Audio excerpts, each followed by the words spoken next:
I have an urgent message for America, and I pray that it reaches you, at least those of you who have to understand what is happening to you. I'm trying to get you folks to understand this is how the smoke and mirrors works. You got to know the facts, and if we came together, we could overcome the corruption that's murdering us all. I'm just trying to make the world aware of the truth, and I've got it. Good evening, good afternoon, good morning, or wherever this message hopefully penetrates you. I have an urgent message for America, and I pray that it reaches you, at least those of you who have to understand what is happening to you. My name is Patrick Lovell. I'm a producer. I'm an investigative journalist. Some know me from my work in The Con, which is a multi-part television series where we provide a mammoth truth that the system has been hiding and making sure millions of us don't understand what we reveal.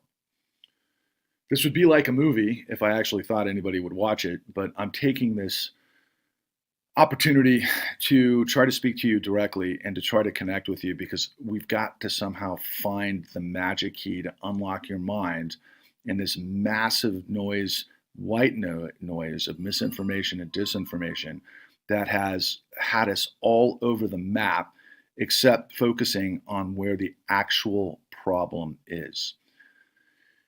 A couple of things that set me off to compel me to do this recently is my colleagues and I have been on a 13-year mission, quite frankly, a quest to try to discover the truth of what actually happened to us in the aftermath of the 2008 financial crisis. And many of you might think that's ancient history, but it's not. What didn't happen in the aftermath of the great financial crisis is what's created the world that we all live in right now. And it's a corrupt world. It's a corrupt world in which the power is literally doing everything that is the antithesis of what we all think the United States is.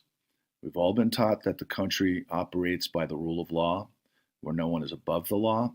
We all believe in a free market system. We all believe that we all have an opportunity for fairness, to become successful, and we see examples of it all the time. So unless you've actually been devastated in one form or another, whether it might be student loans, whether it might be having lost your house to foreclosure, maybe medical foreclosure, a whole number of other situations that I think many of us are cognizant of, until it happens to us, it's really hard for us to actually care.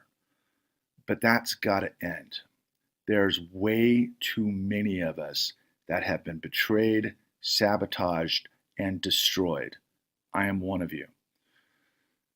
I'm just a regular guy, man. I like rock and roll.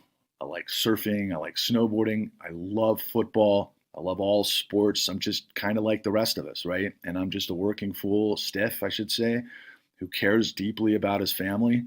I believe in a higher power. I believe that those of us who have been taught the right ways of the world understand that integrity and dignity and liberty and justice for all should be what we all strive for and should be how our country operates above all else.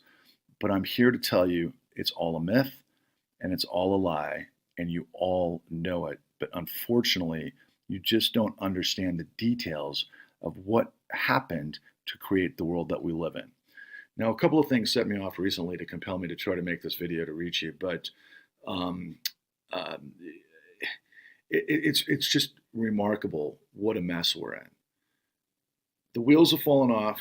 It's a train wreck, and to mix metaphors, it's an emergency, and people are running for the exits. And when they do that throughout history, people tend to kind of bunch in their tribes. And we all have seen from everything from MAGA to Black Lives Matter, and everything in between, and how it all plays out in media, that we are getting more and more polarized and more viciously angry at the other. when we don't understand that we're all getting played by a system of outright criminal rot and corruption that is based on deception and has betrayed everything the United States has been engineered to be. So I started ultimately from a place where I believe in the American dream. I believe in the dignity and the integrity of systems. I believed in professionals that worked within the system that would make sure that what ultimately we had to discover ourselves would never happen. But after the great financial crisis, after I had my world completely devastated by a loss to a foreclosure at a time where my income got devastated because of the great financial crisis, I started to ask questions because it didn't make sense. We all began to see things at that time period that seemed to be a contradiction of really what we were all experiencing. And by that shared experience, I began to ask questions, and we went on an amazing 13-year odyssey to where we literally found everything that we were looking for and so much more. The way it happened ultimately was I lost my house to foreclosure. In the aftermath, I went through phases of, suicide. I didn't attempt suicide. I certainly thought about it, but my life wiped out. I had to rearrange, how I was approaching things for survival. But I was a producer, and I have been for a long time. And I went to somebody in my community who was a man of great means, and his family had come up in previous generations, were the epitome of the American dream. And I had said to him, look, I don't know what's collapsed the American dream. I don't know what's collapsed American opportunity and dynamism and all of those things that we once believed in. But I really want to go find out what the hell is happening. And I remember, and it's just an amazing framing on his behalf. He said, look, if you can figure out how we went from of by and for the people to of by and for the corporation, I'll give you that chance. And that began our journey. And my colleague then, Eric Vaughn, who was the director of the con, and I, who had been working together before, started to go on this journey. And I'll never forget that prior to that, Eric had said things to me such as that, dude, you're Captain Ahab and you're searching for the white whale. Be careful what you're looking for. And that's where I am this many years later, 13 years later. I'm at the end of my rope. I feel like I'm in a rat maze in quicksand with all the walls coming in. And it's impossible to penetrate, but I've got to find that magic key to unlock your mind, to understand that we found the answers we all have to understand to collectively come together and rally around each other, to thrust forward, to purge the corruption that is literally killing us all. I don't want to get in the weeds on conversations about 9/11 and some of the other things that people go off on in conspiracy land and everything else, but I can tell you from 9/11 forward through the 2008 great financial crisis to everything that's happened from 2019 on, there is a continuity of a power structure that has worked its magic to literally, and it's a dark magic, it's a dark arts, literally hijacked the systems in our institutions to be able to ultimately enable a massive, massive criminal racket that has learned how to use the levers of power by influencing through the revolving door, by dangling a lot of money out for professionals that would otherwise be able to hold this criminal capacity to account, but instead has found complicity within both political machinations and the people in the systems themselves that are literally tasked to regulate the power of finance and other industries, particularly in fossil fuel and pharmaceutical and military industrial, and some of that's another story, but to create within the system, using the legal framework and white shoe law firms, big influential white shoe law firms, to where what they have done is they've created this unbelievable murkiness and separation between the people who are supposed to operate within a system of a legal framework where we're all held accountable under the law, as well as what we think is entrepreneurialism or capitalism or some sort of free market in which we all have a fair shot to be successful in our endeavors if, of course, we're successful enough to be able to triumph, as we've seen examples throughout, really the glorious part of American history, in contrast to really the dark side, the underbelly, that really constitutes what I think has always been kind of a a wrestling match between the forces of good and evil, and that's really what it comes down to. In this particular era, and what took place after the great financial crisis, is what we explore in the con is that it was a completely criminal racket, starting at the bottom through what we call liar's loans.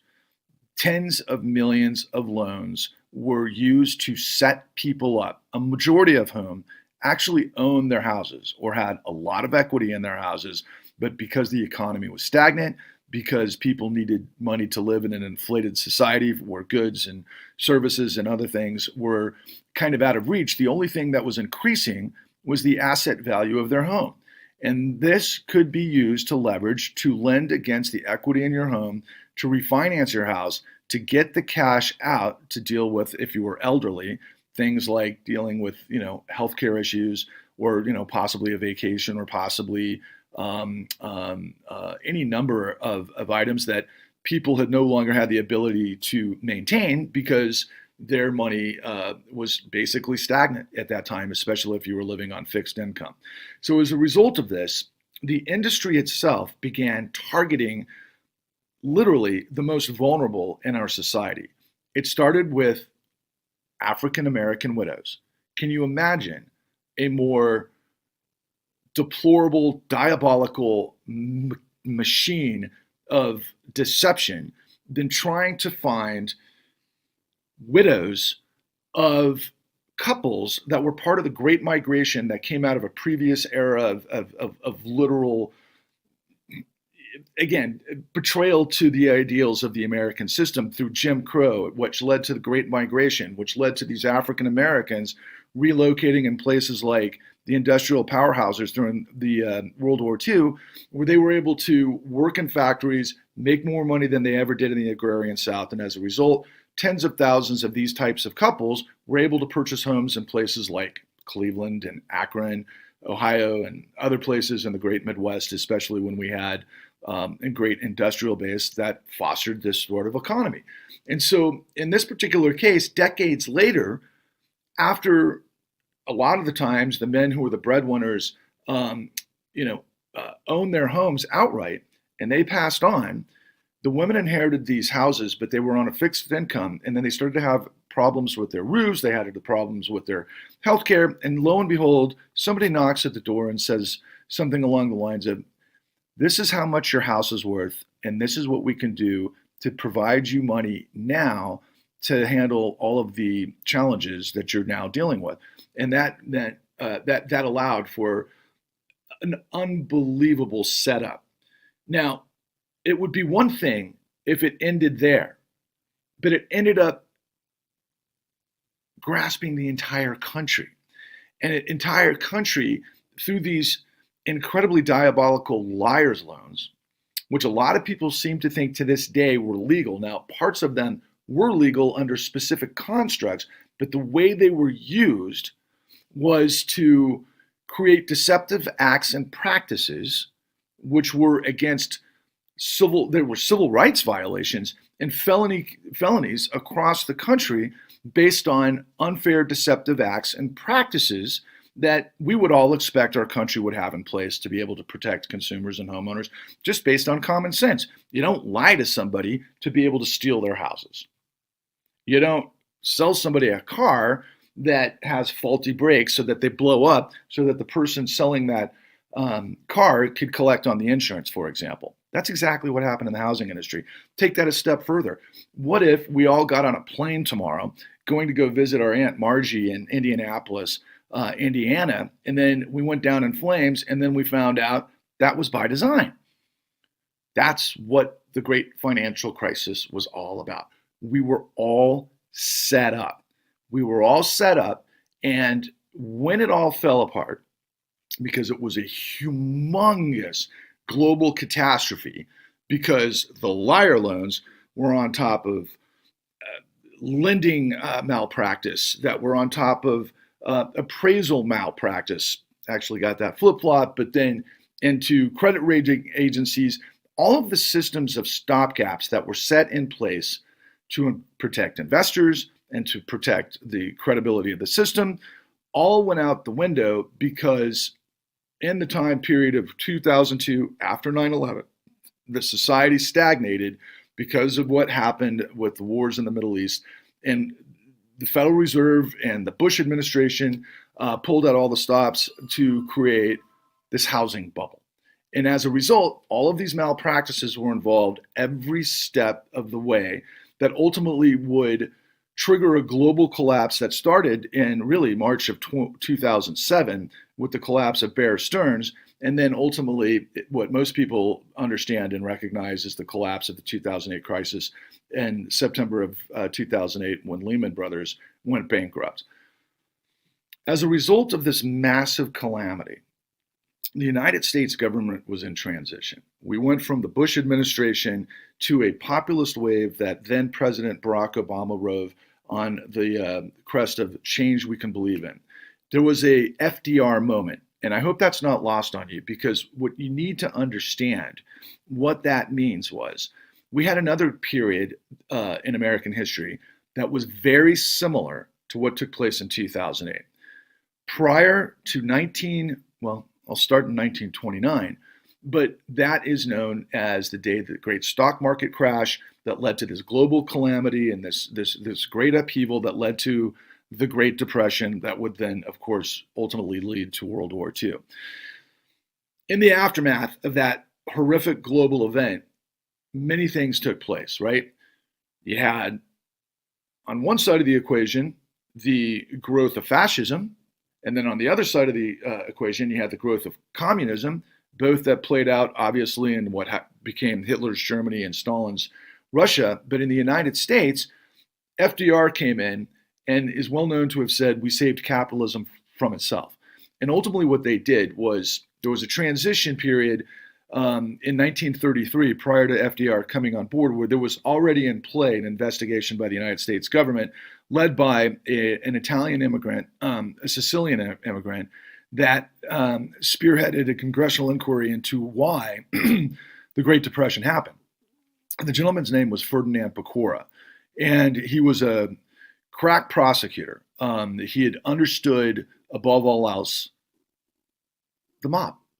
That's what he understood. He understood corruption. He came up through Tammany Hall, and he came from Sicily, and he understood corruption, even though he didn't understand finance. And so he got put into a position to investigate what Wall Street was doing that could have been the causation of the Great Depression.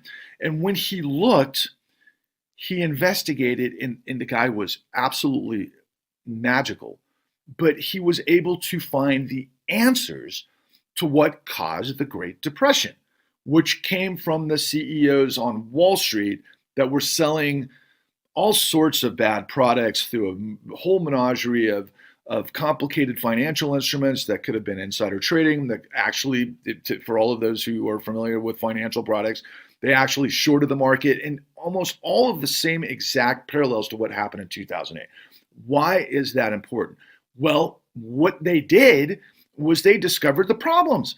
And like you would expect from American society, because this is what we've done really from the very beginning time, and I say this in context, all of those are like, yeah, well, we've also had slavery the whole time. Point taken, and you're absolutely right. But I would need to make this point first and foremost, that they looked and they found the problems and they created the answers. So what did they create? Some of the answers? They created this legal framework through an initiative called Glass-Steagall, which simply separated commercial banking from investment banking, which meant that banks, with all of its incredible information and leverage and tactics that could basically really deceive anybody who doesn't understand what their inside game is, which a lot of people refer to as the casino, ultimately have to be separate. And they created aligned interest so that investors had to have skin in the game and be on the hook for the securities that were selling, because that's what blew up the world. And so they created the Glass-Steagall Act, and then they created the Securities and Exchange Act Commission, which is the police force that is supposed to investigate financial trades and everything that basically runs the fundamentals of our economy, which is based in capitalism. The idea that money goes to the most efficient and best practices in society, and the payoff and also risk is risk reward, because investors are supposed to be able to find best practices. For example, in our generation, things like, let's just go back to Apple and maybe now if you're an early investor in some big companies like Tesla or previous to that, Amazon. The idea is that we always think that somebody's going to come up with the next big thing that people can get in on the early floor, use their investments wisely to invest in operations that are going to become successful. And the payoff is you get paid on that for the rest of your life. And that's how fundamentally we create the idea and notion of retirement. It's kind of a feedback loop circle.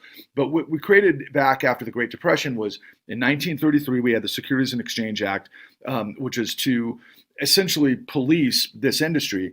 And ultimately, what you need to understand is that the whole thing was predicated that Wall Street, the people putting together packages that investors invest in, whether it's big time institutional investors or it's mom and pop investors on Main Street, that they have to be selling legitimate product that they're held accountable to. It's called, it's reps and warranties. The entire system is predicated on reps and warranties. So what happened in the great financial crisis is that we had, prior to the blow up in 2008, we had what was known as deregulation. The deregulation from Reagan administration through the Bush administration through the Clinton administration ultimately created a scenario where we got the 3Ds: deregulation, desupervision, decriminalization. What does that mean for you? In me, it means that the guys up top can act illegally because nobody's going to stop them. And that's what I'm trying to tell you. We had an inside job of these incredibly smart, gifted analysts and legal scholars and minds and people that literally sold their soul to deceive the American people for the upside for a small sliver of the population to basically guarantee and backstop criminal activity. So a lot of people out there right now are fundamentally asking questions, particularly in media, right? You've got a lot of independent media that is asking the right questions, from Russell Brand and sometimes Joe Rogan and others, minus all the controversy. And I happen to enjoy watching Crystal Ball and Sagar and Genti and Kyle Kaliski and some of the others. And they're literally all asking the right questions. We're corrupt. How are we corrupt? But they're not getting the right answers. And what I'm trying to tell you, the American people, and the 50 million people directly that got crushed by 2008, is you were all set up. And then you were ground down in a corrupt court system that allowed illegal documentation to basically take your house that you were unwitting to.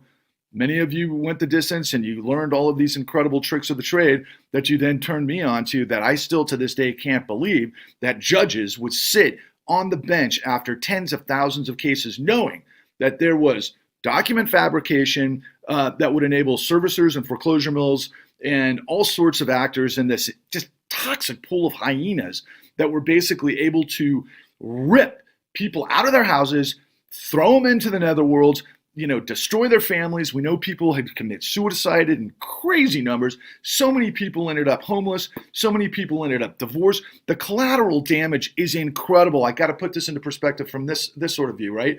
As much as 9/11 was horrific, I mean, it was just like, my God, that thing is imprinted in my mind for the rest of my days. But when those towers collapsed and 4,000 people perished, pulverized, based on this thing that actually could have been stopped. And we never found the answers to that one too, but that's a whole nother story that led to this insanity that I'm trying to get you to understand is so important for you to find the facts that we laid out for you in the con.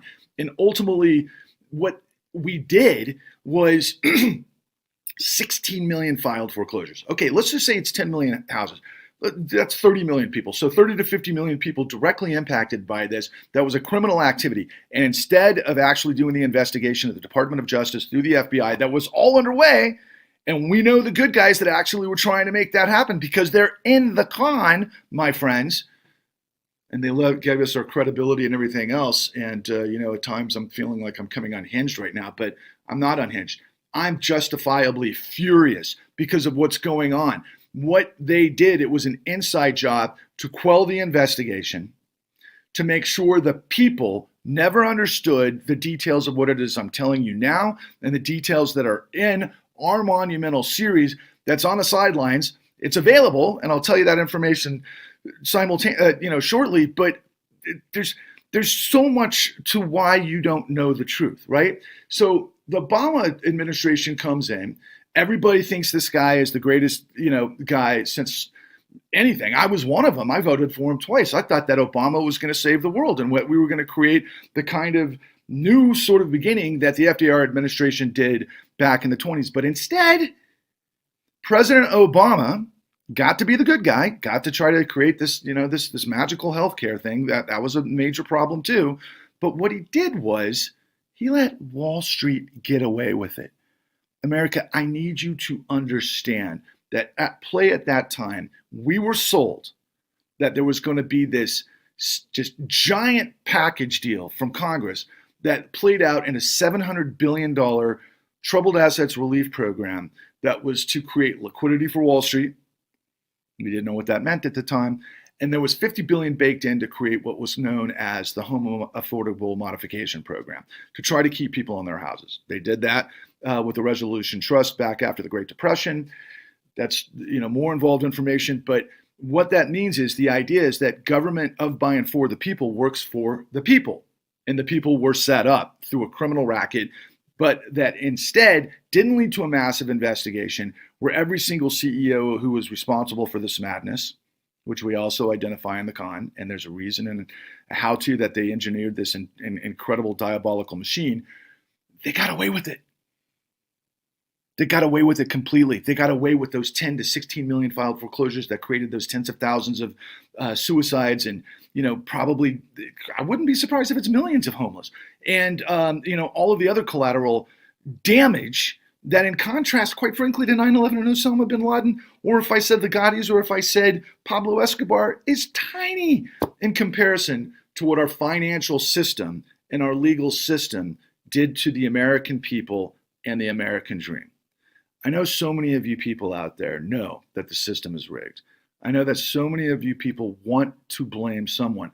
I know people in the courts that have fought for years that know amazing details of corruption of all of the players that are inside the courts that judges are allowing, and they know how horrific this insanity is, and nobody's listening to them. I've been listening to them, and I've been trying to get their truth out there because I lived it myself, but the mainstream media doesn't want to have anything to do with it.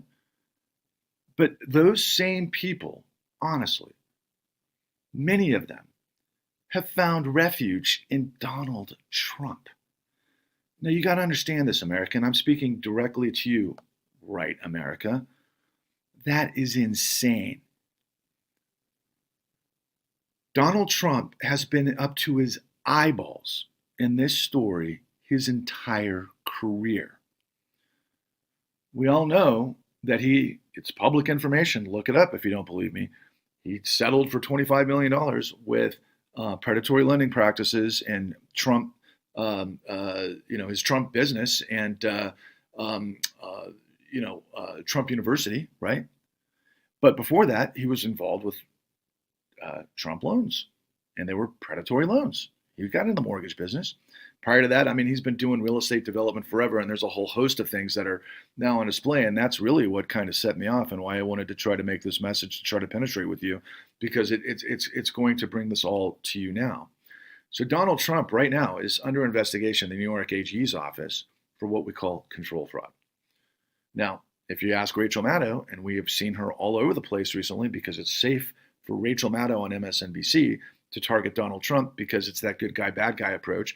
And Rachel Maddow, quite frankly, is, I think, my interpretation of her, is the communications director for the political party, the Wall Street meritocracy, Ivy League political Democrats, and they're the ones who created most of these problems. That led to Donald Trump.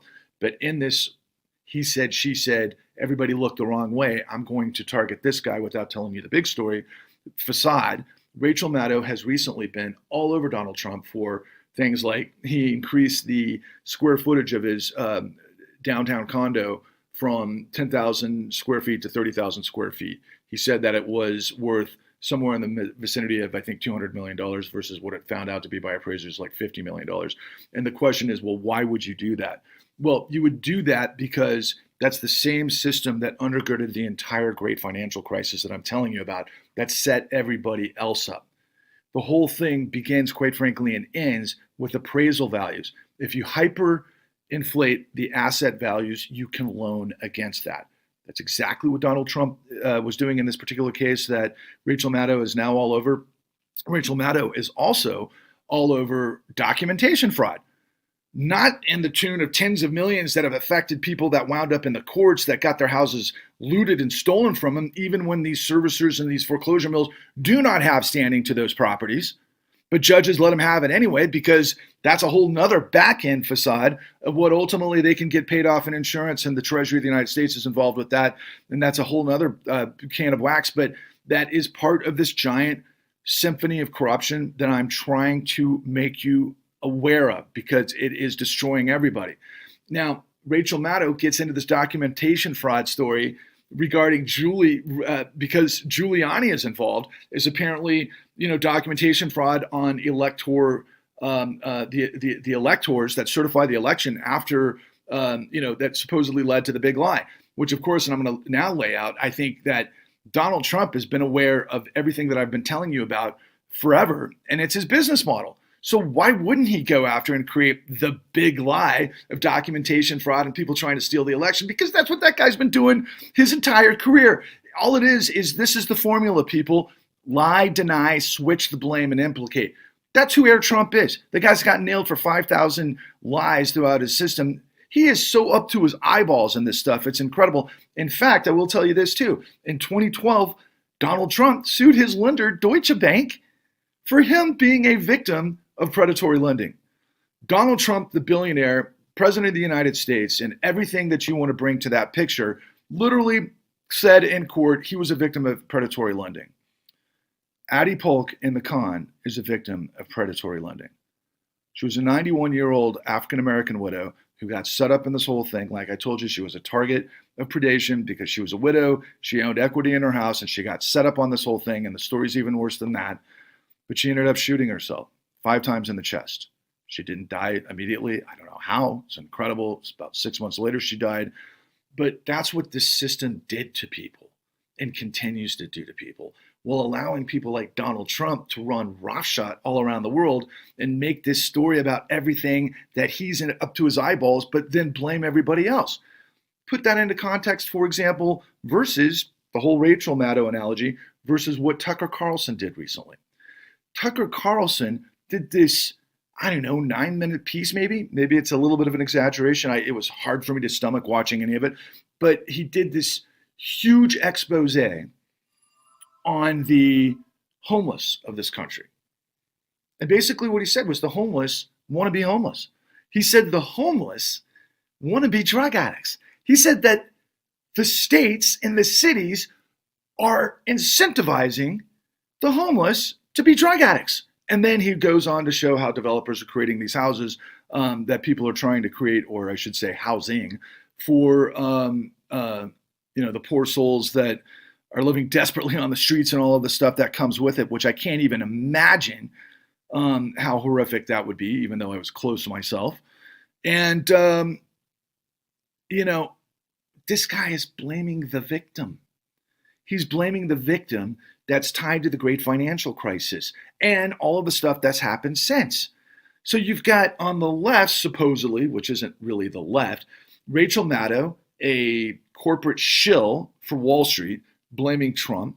You've got Tucker Carlson, which appears to be a shill or maybe a player for, let's call it what it is, let's bring back the Confederate States of America. I mean, that's what the guy looks like to me. Mr. I don't know what family foundation of whatever the chicken operation outfit is, Tyson Chicken, which is a huge outfit, of course, and everything that comes with that. But of course, both of these mouthpieces are paid literally millions of dollars to give you half truths to get you to hate the other guy. That's all it is. That's what our country is. All of media, by the way, just so you know, and Donald Trump knows this stuff because it's amazing how he uses it to his advantage. He talks about fake media, but here's the real story. Hedge funds and private equity funds have purchased all newspapers across the country. And they've devastated investigations to make sure what I am telling you is not heard. That's first and foremost. So then you might be asking yourself, well, but then again, why do I want to listen to Patrick Lovell, a guy who, I remind you, just happens to like rock and roll, loves his family, believes in a higher power, and above all else, believes in the dignity and the integrity of the American dream and the truth and the promise of what we all believed and grew up believing because of previous wars that got us here in order to form a more perfect union, that you hold power and corruption to account. That's what this system is designed to do, but it's doing just the opposite. We are in a downward death spiral because of the rot of corruption, because of the ownership and the convergence of, quite frankly, financial power within the legal framework of the United States. And everybody's in on it. Even the good guys, whoever your good guys are, even the good guys are hiding this thing. I can tell you right now, I'm a progressive, right? I wanted so bad for the stuff that Elizabeth Warren was saying 5 years ago to come to fruition, right? What was she saying? She was basically talking about the revolving door. She was talking about corruption. What was Bernie Sanders talking about? He was talking about corruption, but they do it in platitudes, my friends. The whole, blue wave from AOC and all of these other guys. I mean, they all talk about the platitudes. They're not talking about the details. They're not talking about the details, and the details come from an investigation, come from hard work, they come from integrity, they come from real people, they come from professionals. Those were the type of people that I knew existed. I come from a family of professionals. I come from a family that is taught that dignity and integrity is all that matters, as does honesty. We live in a country of absolute theft by deception, which is a criminal enterprise. I'm going to finish up with this. So, a lot of people are circling around Fed policy right now.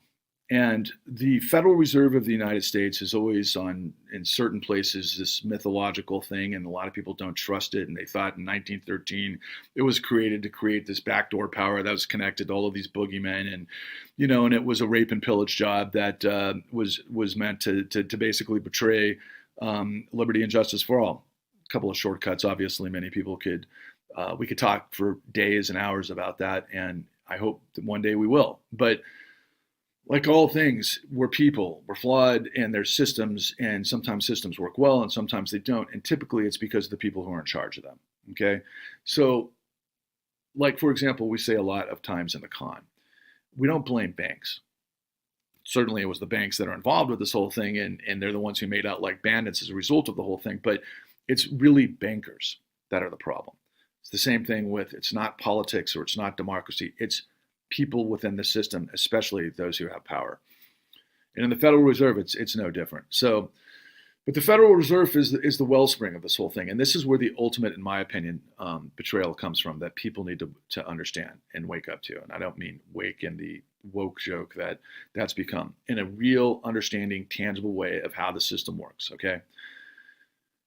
The Federal Reserve, after the great financial crisis in 2009, as we were all told, the government stepped in and created $700 billion in TARP and other emergency lending apparatuses to create what they called liquidity in the system to be able to keep the financial system flowing. And most people think the figure was about $700 billion. As it turns out, it was literally, and hold on to your seats and your hat and everything else on this, but you gotta, search me out, understand what I've been trying to tell you and put out there to the American people. It was $29 trillion. I know it sounds like Austin Powers, $29 trillion, right? I gotta go like that. $29 trillion, guys, to backstop a criminal apparatus that destroyed tens of thousands of people, including myself. $29 trillion. That's 1,000 billion and a trillion, 29 times. I think the GDP of the United States is like 25, 27 trillion. I think the NASA budget is somewhere in $600 billion. I think what am I talking about? 600 billion. It's 25 billion for NASA. I think it's 600 some odd 70 billion for the largest military in the world by magnitudes of, like, the top 10 countries aren't even in, our budget. That, to put that into perspective, $29 trillion, guys, to backstop a criminal racket. Okay, so you might be asking yourself, who is this guy again? Why am I listening to him?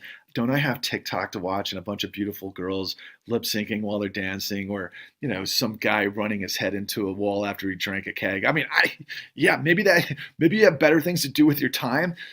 What about you who have lost everything? What about you have been destroyed? You've lost you want to commit suicide, quite frankly, because of all the things that happen. Don't you want to rally around all of the other people that have been destroyed by the system?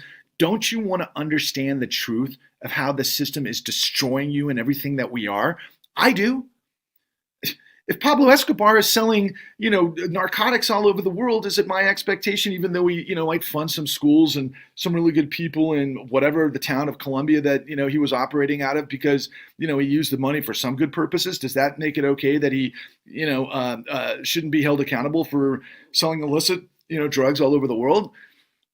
In my opinion, you take fucking guys like that got down, and you help people that have got drug problems. That's just another thing. But the criminal apparatus you take down, okay? Same with the mob. That's why we created RICO statutes. Ironically, that's why Rudolph Giuliani was a hero in the 70s when he took out the 5, crime bosses of New York through RICO, racketeering, influence, and corrupt organization statutes to basically flip the low-level people up the food chain to get the crime bosses. It's what we have in play. That's what we're supposed to do. But instead, going back to what I told you about 15 minutes ago, and I know I'm rambling on, but the bottom line is you need to understand what has happened to your country. We don't do investigations. The Department of Justice has its hands tied. You remember back in Vietnam, they said, well, we had our hands tied, so that's why we didn't win. Okay, the Department of Justice has its hands tied, as does the SEC. They don't just have their hands tied. They literally have them cuffed. In the con, we have the former director of the FBI, a Republican, who is on Fox all the time, but he is an honest guy.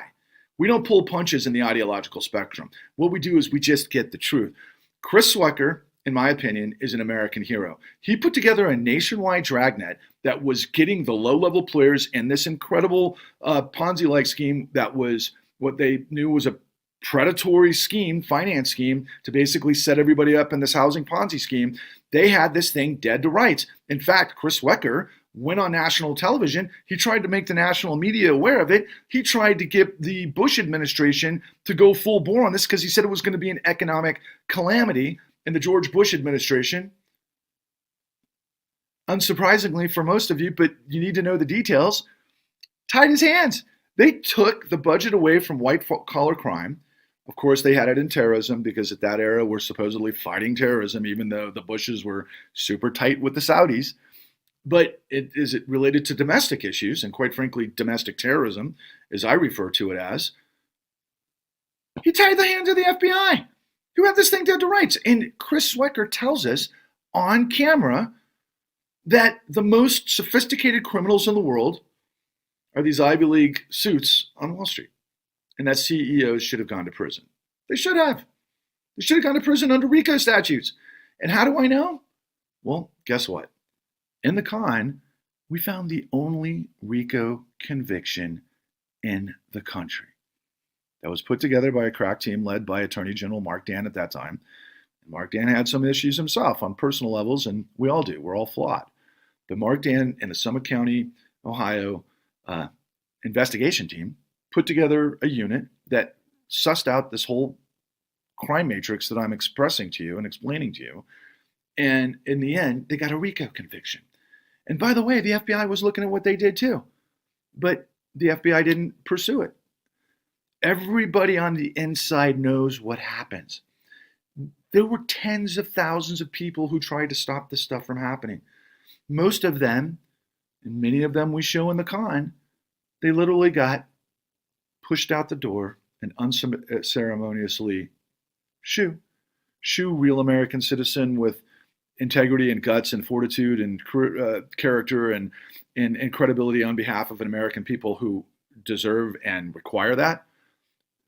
This toxic system got so bad that all of the good guys got purged to enable this insane crime to continue unabated. And then ultimately, when the whole thing collapsed, President Obama comes in, and it looks like he's going to be the guy on the white horse. Sorry, it's kind of a fun metaphor, but he was the right guy. So you got to ask yourself, what happened to President Obama? Well, I mean, look at President Obama now. I think he and Mrs. Obama are worth north of, $140 million. The guy came in on a presidency salary. I think it was worth like $3 to $4 million. I'm just vaguely remembering stuff I may have read back in the day, and I think the president's salary is like 400,000, and you probably get fantastic benefits for the rest of your life, which most of us would be extremely happy with. But of course, the Obamas are worth $140 million now, through a whole menagerie of book sales. I would think personally, if I'm reading into this, my speculation is the system itself rewarded Obama for making sure that he didn't take down the bad guys. Was it a quid pro quo? Was there conversations? We don't know that. All we can do is speculate based on what we do know. Guys like Jamie Dimon, the CEO of the largest bank in the world now, literally met at the White House 29 times, and he met personally with then Attorney General Eric Holder, which never happens. Just so you know, that if you're being investigated for a crime, the guy who's in charge of that investigation does not talk to the people being investigated. That's not the way it works, but it did in this case. And Jamie Dimon got off scot-free. So to put it into perspective, I mean, I'm aware that Jamie Dimon has been, in his company, marked for he's a recidivist, 5 crimes, including RICO, literally since 2008. So going back to 2009, the Federal Reserve created liquidity to the tune of $29 trillion to backstop this monumental crime, and then ultimately Wall Street paid $250 billion that we all in the netherworld, we're like, oh, okay, they got theirs, right? Do the cost of business analysis on that, my friends. $250 billion for $29 trillion. And do you think it ended there? No, they got another 11.9 trillion in 2019, and there's all sorts of weirdness going on. And what happened with almost the same sort of degree of things that were taking shape in 2019 prior to what happened with COVID, just so you know.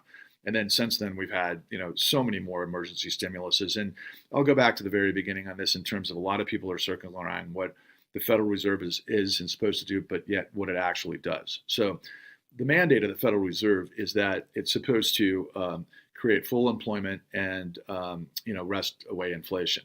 And they have a whole menagerie of tools and the capacity of this incredibly powerful agency to be able to try to reach those targets under any means possible, and that's the purpose. It's supposed to create a vibrant, dynamic society that learned the lessons prior to the Great Depression, and ultimately, just as a sidebar, it's supposed to create this decentralization, because we have Federal Reserve banks all over the United States. There's 12 of them, right? And then there's the Federal Open Market Committee, and all of these, again, stopgaps, these incredibly important tools of these institutions are supposed to work on behalf of the American people such that these calamities don't happen. And another thing, among all of these giant revelations that we reveal on the con, then Federal Reserve Chairman Alan Greenspan, who came up through the system through unbelievably shoddy circumstances at best, and I could talk for hours and days about that, but he was the chief regulator of the housing market. He's the guy that could have put a kibosh on this the whole time. He was literally mandated by Congress through what was known as HOEPA statutes, Homeowner Equity Protection Act, that if he was informed by his Fed governors, for example, who might have done investigation into knowing what was going on with these predatory loans that I had talked about, he could have just simply stopped the low interest. He could have increased interest, high interest, that would have just done away with this practice by taking the fuel away from it. And he was informed by people that we found in the con. And so, for example, really smart people, again, in this form, brilliant women, and there were so many smart women of all colors involved with this, as men and different genders and rights, and all faces under the spectrum of humanity, played a key role in trying to prevent this on behalf of the American people. They did. And every step of the way, this is what would have happened. So Ned Gramlich of the Philadelphia Fed gets this information from people in Ohio that know this predatory lending is happening the way it is, that are targeting the likes of widows and how they're doing it. And the whole thing is engineered. And they bring that information up through the food chain. They present it to Alan Greenspan, and Alan Greenspan tells him, stop it. So again, he didn't want to hear it. He didn't want to see it. If you don't look, you don't find. Why might Alan Greenspan not want to look? Now, I'll give you just another example of where Alan Greenspan turned out. At the end of the 2008, or during the great financial crisis, when media was all over this story and they were asking everybody and anyone, what had happened and why it had happened, Alan Greenspan said to the world, nobody could have seen it coming. Okay, are you getting it now? Are you getting it now? We've all been set up to fail by a corrupt system that is relentless and will stop at nothing to maintain this course of absolute deception and betrayal of everything we are. And I'll give you one last thought here. So after we gave $29 trillion to the people that looted their own banks, the CEOs of the Wall Street banks, through all of these horrific deceptive acts and practices, through illegal reps and warranties, that they were able to get the law, removed so that it wasn't a threat to them. Then they get the Obama administration in there that, does their bidding. And that's important to talk about right now because there's people literally saying that they want to see Barack Obama nominated to the Supreme Court. Barack Obama, an African-American president who came in and protected the bad guys at the expense of people he was supposed to represent, like Addie Polk. The betrayal is extraordinary. I don't even know if he's actually aware of it. I don't know what it's like to operate in a velvet, ivory tower in a way that the real world doesn't exist. I don't think I'd ever want to ever. Of course I would, especially after living what I've lived through. I don't want to. It's extraordinarily wrong to even think this is even a possibility. So this is the story, and I was trying to get to the final point of this whole thing. So the Federal Reserve, their mandate is to provide full employment and low inflation. That's what keeps capitalism thriving, supposedly. What they do is they protect assets of the wealthiest amongst us.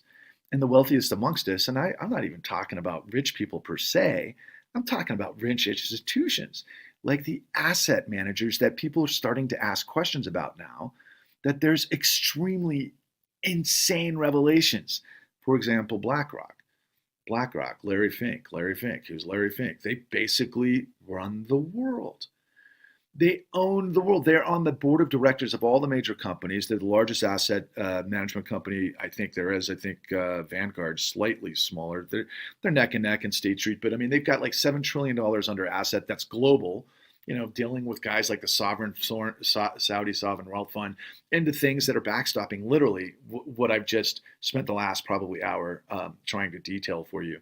And ultimately, they've spent trillions of dollars to backstop this criminal racket for the tiny 1%. Let's call it the 0.0001%. I'm not against success. I believe that you've got to have a free market. I believe that you've got to have the ability for people to find answers and solutions and be ambitious and do all of those great things and find success. There's got to be a balance. There's got to be regulation. There's got to be accountability for bad guys, especially when they are so clever and they are so diabolical and they are so... I know a lot of people are probably just going greedy, right? And greed might be the fuel to make this all happen.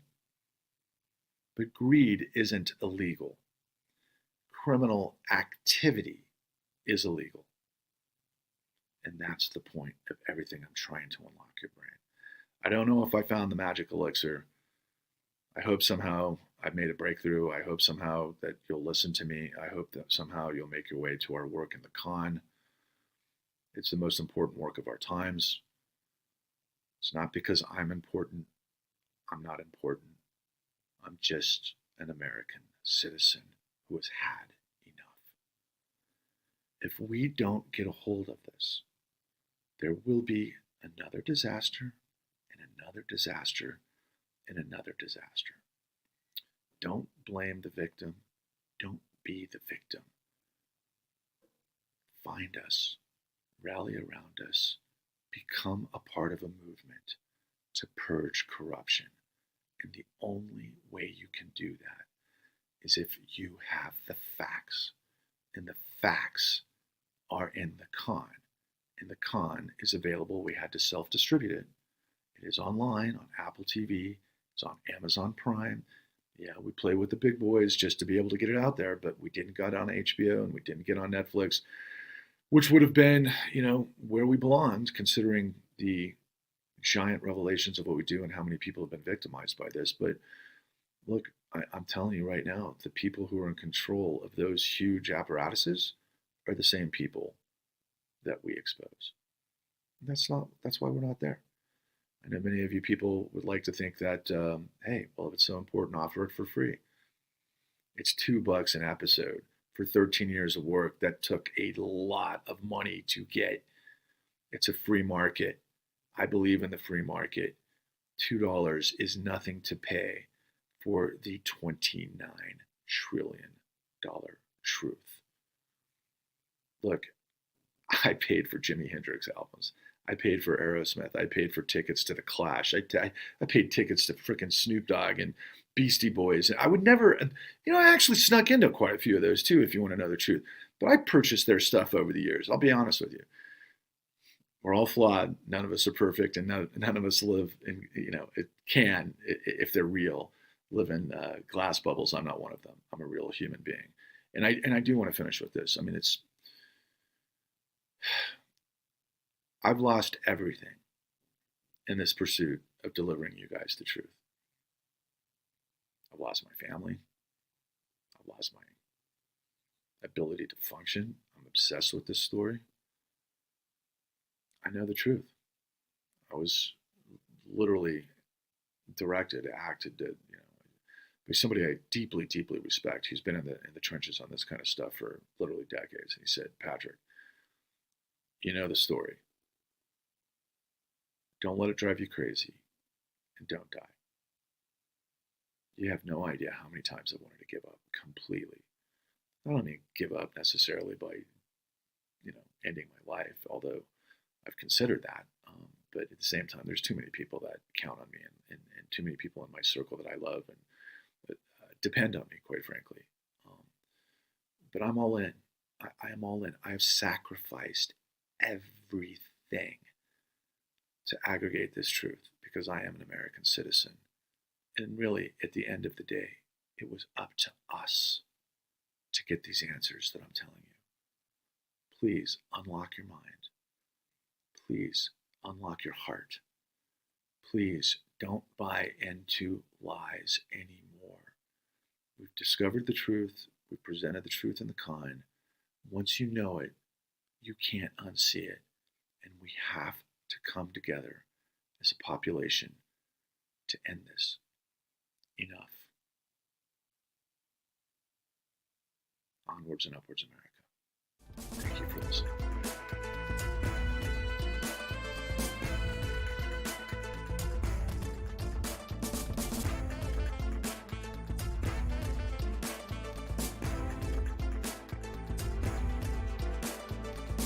I just made a promise to myself that I was going to find the answers.